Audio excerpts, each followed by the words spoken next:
What the MQ9s, the Reapers, give us is the ability to go after HVTs, high-value targets. They can provide the exact precision targets. And very importantly, it's a safety thing for our pilots. So instead of putting an F-16 pilot or another pilot on another aircraft in danger, the MQ9s can go in. Hey everybody, it's Pekka Kallioniemi from Vatnik Soup and the Soup Central. Today we're going to do something different. We're going to do an interview with Kate McKenna, who is helping Ukraine in their war against Russia. If you like the video, don't forget to like it, share it and comment on it. And thanks for watching.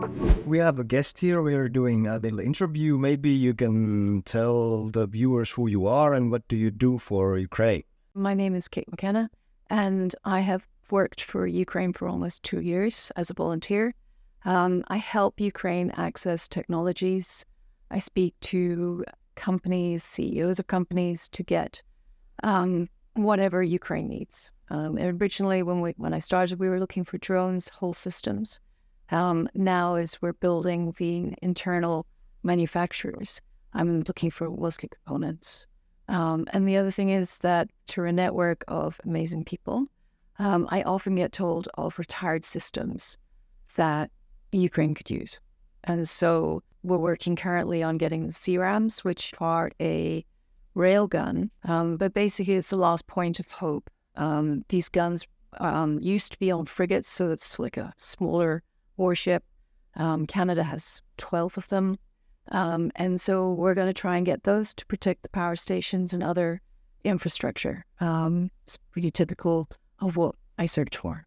So these would be capable of defending the power stations against like Shahed drones and missiles. So their purpose on a boat is to literally take down missiles. They're very, very effective. The other thing is the ammunition that they fire disintegrates in the air. So we can use them in civilian populations without having to worry about the impacts on civilians. It sends up basically a wall of ammo and nothing can get through it. So we're hoping to get those as soon as we can, really. Okay. As of today, these guns are somewhere in a warehouse. Yeah, they're in Alberta. Yeah. And that's the case with a lot of these things. I mean, NATO, especially America, and sometimes Britain, and they have a lot of systems that are no longer fit for that country's purpose. But obviously we need it in Ukraine. And so I do my best to try and negotiate that quietly. And when we get to a point with a country where they're like, okay, and then we can move up to another level and involve the ministers or the chiefs of staff to request those.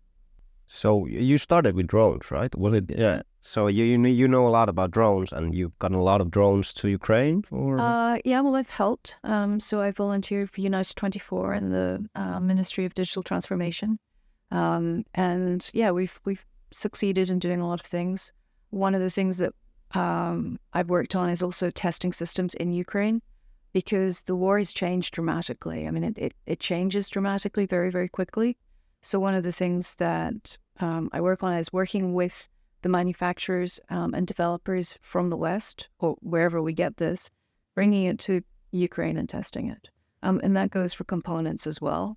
So and the other thing is I try to encourage people to invest in Ukraine and, have a supply chain here in Ukraine, because a lot of the lead times are impossible, especially now with Israel picking up everything. It's pretty hard to be a manufacturer in Ukraine if you have to wait 6 months for a camera. It's impossible, right? And it's hard because a lot of these companies are very, very big, and it's quite hard to get through to the right person because they're used to just these mass orders coming in and there's no need for person to person. But Ukraine's needs are very specific and sometimes not just straight out of the box. So I spend a lot of time networking. But I would imagine that for many of these companies, Ukraine would be a perfect testing ground for any kind of weapons in a real life situation. Yeah, I mean, that is an argument, but it's also a risk for companies. It's not as easy as saying, yeah, if you're not in Ukraine, you're not anywhere. That doesn't work with them anymore. That kind of rhetoric, I think we have to change and work collaboratively with these companies. And really, it's not good enough to say, hey, you have to be here. It doesn't work anymore. But now you have a really big project. Yeah, I do. But in terms of money, it's not that big. It's a total of $2, but maybe... Actually, I was told yesterday it was $1. Okay, $1. $1 for two, and I took out my purse and I gave them $1. I'm like, so they gave you they're gonna like a give me a- 50% they're gonna give me a little one. discount. Yeah, they did. Okay, but maybe you can talk about this project. It's a MQ9 Reapers. Yeah. So the Reapers are an amazing aircraft. I think we all know about them. They are the iconic war drone. Huge things. I was asked in April of this year to assist because we seem to have hit many log jams. General Atomics, who make the Reaper, would like to send 2 aircraft to Ukraine to prove the concept, to prove that they can operate, but not only operate, but provide value in this theater of war. And they are very confident that this will be successful. When I got involved in April, it was really to try to figure out where the log jams were. At that time, sustainment cost was an issue. Sustainment cost for 2 aircraft for a year is about $10 million US. So that took a bit, but General Atomics owner is willing to pay that. So that's now no longer an issue. So Ukraine can have 2 Reapers for $1 with no costs whatsoever. And that includes training in California. That means seeing everything, they have a 31-day training program. And so I can't remember maybe you can help me out with this. I think it was 75 days. If we say go today, we can have them in 75 days in Ukraine. So that's kind of exciting. But there's also discussion over like using it. Reaper is a big drone, right? It's huge. So I mean, there's a counter argument that this type of big drones, they are useless in the fronts, and this kind of, is it like that? Is it so, or is it? It isn't. And to be honest, that is a message that is about 1.5 years old. 18 months ago, that was the argument against the Reaper going to Ukraine. That has been answered repeatedly, categorically. No, this is a very important asset for Ukraine to have.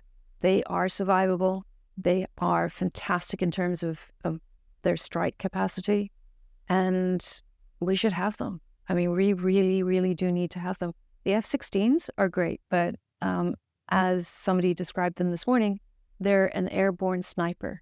That's all they are. They're not some magical pill here, and they have one purpose.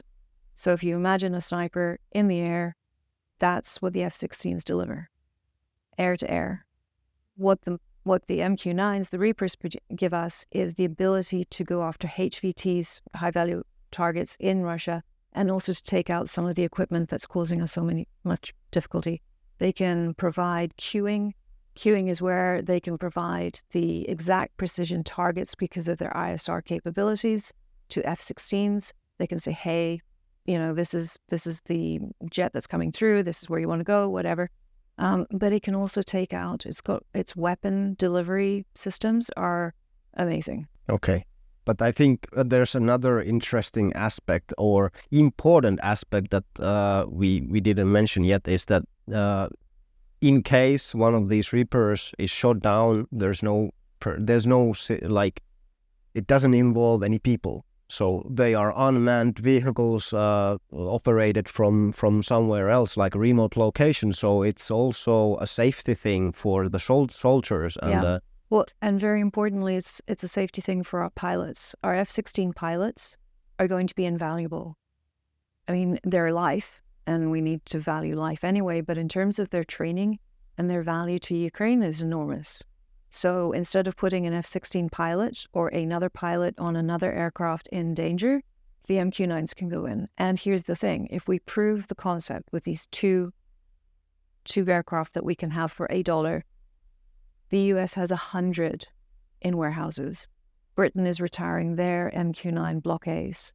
They've got, I think it's 25. So we have a store. We can have a long-term, sustainable MQ9 within Ukraine, and it will be extremely advantageous to have that. I don't really understand why they're not here already. So if we crowdfund $50, we can get 100 Reapers for Ukraine, basically. Okay, but yeah, this sounds like almost too good to be true. Why aren't Reapers in the skies of Ukraine at the moment? So I have managed to negotiate with the team. We've knocked off every single thing that was a barrier: the sustainment, the training, the transport, the spare parts, the setting up of the operations within Ukraine, the identification of all of the airfields we can use, all of those things, the CONOPS. I've been working with DIA or GUR on this, and they have been amazing. And MSPO, which is the Polish defense, all of the defense divisions for Ukraine were represented meeting GA. That was a show of unity and a desire to get these aircraft. So I don't understand. I mean, I don't understand why President Zelensky is not going in front of the TVs and saying, we need these MQ9s, get them over here now. I mean, it makes sense. I mean, if you look at these packages that the United States is sending to Ukraine, it would be $1 of the whole package, the price there. So it wouldn't reduce any other aid. So to me, it doesn't make sense. It isn't. And there's no impact on the US. There's no impact on the funds. There's no access to the international funds, it's nothing from Europe and it's nothing from Britain. It is literally General Atomics owner saying, okay, I'm going to tell you what he wants. He wants to blow up the bridge. He wants his Reaper to just blow that thing up. I think it'd be rude not to try. For those who wish to see the Kerch Bridge demolished and are questioning why Reaper drones have not yet been sent to Ukraine, please consider sharing this message. And even if they don't blow up the bridge, Ukrainians have repeatedly shown us how incredibly creative they are when it comes to modern warfare. So I'm sure they can put them to good use. Come on guys, 2 Reaper drones for just $1. It's just silly. Reapers to Ukraine. Thanks for watching.